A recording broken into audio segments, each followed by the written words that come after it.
don't want to so.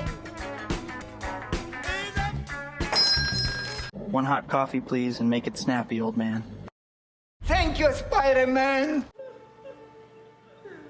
He knows who I am. I'm gonna put some dirt in your eye.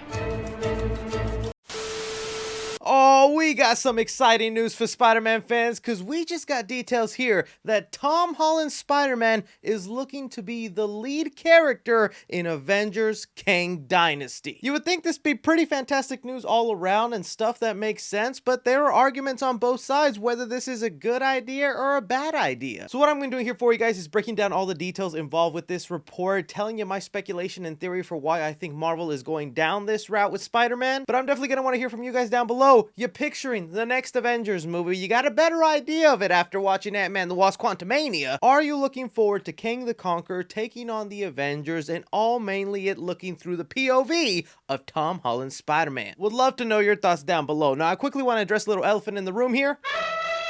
You've been addressed, elephant. Get out. Some of you have been asking me, where is my Ant-Man the Wasp Quantumania spoiler review? I don't know what to tell you guys. Disney hit me up with a little email telling me that there is a spoiler embargo and that I am not allowed to post my spoiler review for Ant-Man the Wasp Quantumania till February 24th. I don't know why they told me specifically this. I have seen so many other creators, ones who get invited to the actual premiere, already talk multiple videos and spoiler reviews out there. So it's honestly got me a little pissed off and bothered, but I mean, I spent years trying to get on that damn list so I could show up early so I can either crap on their movie or give it a good review. I'm gonna be respectful to their wishes now, but I'm telling you now, if they're gonna make me wait a week to always post my spoiler review, I'm just gonna not go to them early screenings anymore and just be able to talk about it right away with you amazing people. And trust me, I was trying to see all the legal loopholes I could pull to get you that spoiler review out. I was about to call the video Ant-Man the Wasp Quantumania spoiler review. Technically, it's not a Quantumania spoiler review. Get that WAP out! So yes, I will get a spoiler review out for you guys, but by that time, no one will really care. We're moving on to the next Marvel movie, so probably get no views at all, but I know some of y'all want to see that. But okay, moving on to the topic at hand here, this detail came out over the weekend from two separate sources that have had a reliable track record with Spider-Man scoops. One from Ember on Main and My Time to Shine Hello. Both of them decided to come out and let us know that Tom Holland's Spider-Man has finally inked a deal with Marvel. We've kind of been hearing this over and over and over, but specifically the part of the deal they inked down is for Tom Holland's Spider-Man to be the lead for Avengers Kang Dynasty. And I definitely have a lot of thoughts about this. Whenever you go back to all like the previous Avenger movies, I feel like it'd be kind of hard to tell who is the main character of the movie. It'll either go back and forth between Tony Stark and Captain America Steve Rogers. Those are the ones that I would consider to be the main characters of most of the Avenger films thus far. I would even argue that Avenger films are well balanced in the sense that they give a lot of other characters plenty of time to shine, so you don't really feel like there is a main character here. You're following the ensemble group, the Avengers. But we gotta admit, after Avengers Endgame, things aren't what they used to. They got rid of some of their heavy hitters, Iron Man and Steve Rogers' Captain America. Then they had some unexpected losses with Chadwick Boseman's Black Panther, and then having to pass on that mantle quicker to Shuri as our new Black Panther. I 100% bet they had huge plans for T'Challa to be one of the main leaders of the upcoming Avenger films. Him along with people like Doctor Strange, Bruce Banner the Hulk. But it's because of that specific reason that the next two Avenger films I feel are just going to be so fascinating. They have introduced a boatload of characters ever since Avengers Endgame. I mean, Disney Plus was just a new character churn out machine. And I feel like the expectations is to have a lot of those people show up in these Avenger films, whether they fit into them or not. Like, I still can't see Moon Knight popping up in an Avenger movie. They might do it, but I just can't see that happening just yet. And it's been no secret, not everyone has loved every single one of the Disney Plus series, so these Avenger films are definitely gonna need somebody that the audience can anchor onto and follow along with.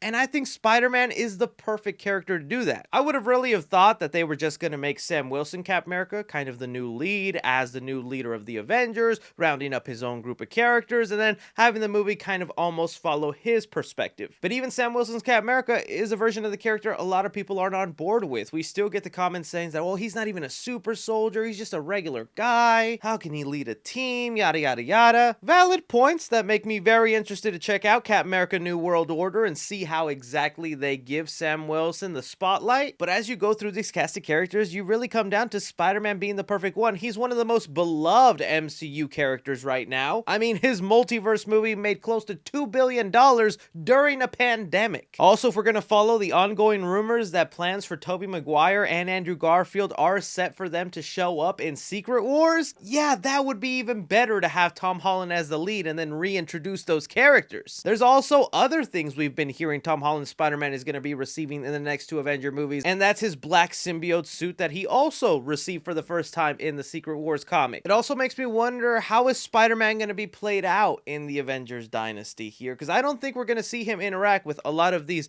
other superheroes in his next solo movie, Spider-Man 4, which all that we've gotten from these scoopers is that Spider-Man 4 will release before Secret Wars, nothing about whether it'll be before Kang Dynasty or after it, because as of right now, the release date for Avengers Kang Dynasty is May 2nd, 2025. That's 2 years away, and we have yet to hear any production start dates on Spider-Man 4. We've had Kevin Feige already mention that they have a story down, they got big plans for them, they're just getting all the contracts in place. That to me feels like the next time we see Spider-Man is in Avengers Kang Dynasty, and then whatever happens there, we'll follow up with in Spider-Man 4. And well, the last time we saw Spider-Man, the world has forgotten who Peter Parker is. All his interactions as Spider-Man, though, are remembered. So anybody who's still alive and going to be an important character in Avengers Kang Dynasty, who was also in Spider-Man Civil War, Infinity War, Endgame, they remember fighting alongside him and everything that he did in those movies, but they don't remember who is behind the mask. That, I think, will create an intriguing dynamic in Avengers Kang Dynasty. Is Peter Parker still going to be fighting to keep his secret identity? Will he be looked at as sort of an outsider to the Avengers because he doesn't want to take off his mask and say who he is? I mean, he just went through kind of hell and back in No Way Home through revealing his identity to too many people. He might be super protective of it now, and I think that could cause some tension in the team. How is Sam Wilson, Captain America, the leader of the Avengers, going to feel when someone doesn't want to trust them with who he is? But then again, since they have memories of fighting alongside Spider-Man, they already trust him and don't care about knowing who's behind the mask. I also want to give off a side note and say here that this report could still be half accurate. What I mean by that is, yes, I think Spider-Man could end up being the lead of Avengers Kang Dynasty, but I think one of the leads. I think they're still going to follow the formula that a lot of these newer Avenger films have because of how big the teams have now become, where they split them up and will follow different groups throughout the film. If you remember in Infinity War, there was a space group that fought Thanos on Titan. There was an Earth group that was fighting down in Wakanda, and then all the different time-traveling groups in Avengers Endgame. I think they'll still do that here, and whatever group Spider-Man falls in line with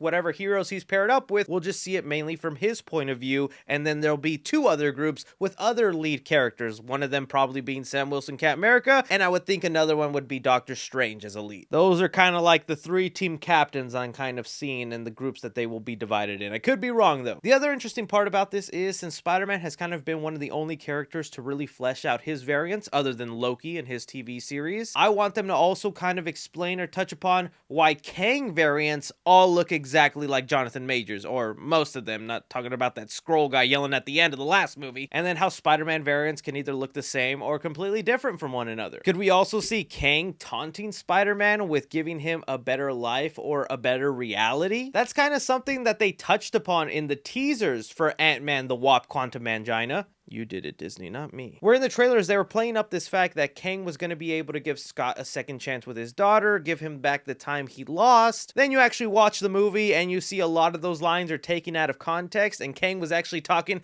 to Janet Van Dyne, saying that he could provide her with time and take her back to before she got lost in the quantum realm. I wonder if Kang would be able to taunt Spider-Man in the exact same way. We're seeing him finally go through miserable consequences. The whole world doesn't know who Peter Parker is. He lost his Aunt May. MJ and Ned, the two people he cared about the most, also just don't even know who he is. He's alone, he's sad, but he's still crime fighting.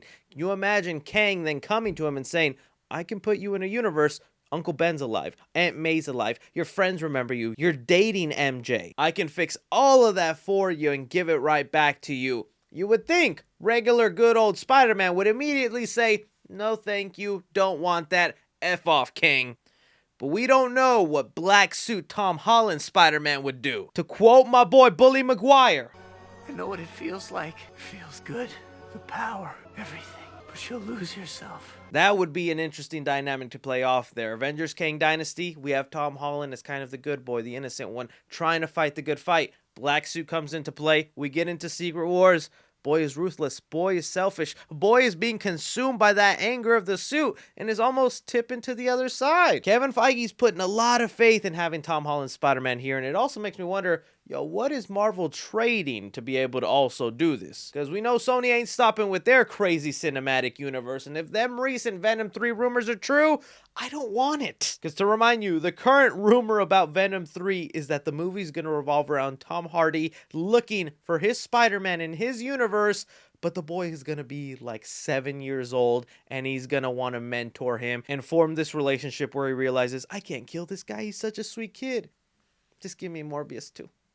Please. I don't know. Really interesting stuff that could be happening. At the end of the day, I don't think it's a mistake to make Spider-Man the lead character or the one that we see most of the stuff happen to in Avengers Kang Dynasty. This is the multiverse saga. He's had the most multiverse experience. Most of the MCU audience has seen his multiverse adventure. It only makes sense. It's just a matter of what are they setting up here. Because the last note I want to leave you off in, if the rumors are also true that they plan to bring back like Robert Downey Jr. and Steve Rogers Captain America, I mean, who was one of the most important people to Iron Man? Tom Holland Spider-Man. That reunion's going to be all that more special if we're all seeing it from his point of view. I don't know. This is where I throw it off to you guys. Don't forget to like, subscribe, follow me on Twitter at 3C Films or on TikTok at 3C Films. But as always, I'm Chris. Take care.